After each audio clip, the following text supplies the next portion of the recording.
behin, eskerrik asko etxerateko lagun eta zenidei Euskal Herriaren aldeko elkartasuna erakusteko plaza hau eskaintzeagatik.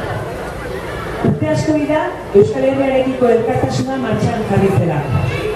Urte asko munduko bazter askotatik gure herri txikiarekiko elkartasun internazionalista praktikan jartzen dela. Lan honetan asko dira egunerokoan diharduten lagunak. Eta gaurko honetan, haien lana ekarri nahi dugu plaza honetara. Aurreko apirilaren 17an, Euskal Herriaren lagunek preso bat, karta bat, kanpaina jarri zuten martxan. Dinamika honek, Frantzian eta Espainian eta beste herrialde batzutan sakabanatuta dauden preso politikoen isolamendua arintzea izan du asmoa. Gaurkoan berriz, dinamika honen emaitza ekarri dute haien presentziarekin batera. Eskuartean duten otarrean, eskutitz horietariko batzuk daude, azken hilabeteetan egin duten lanaren isla.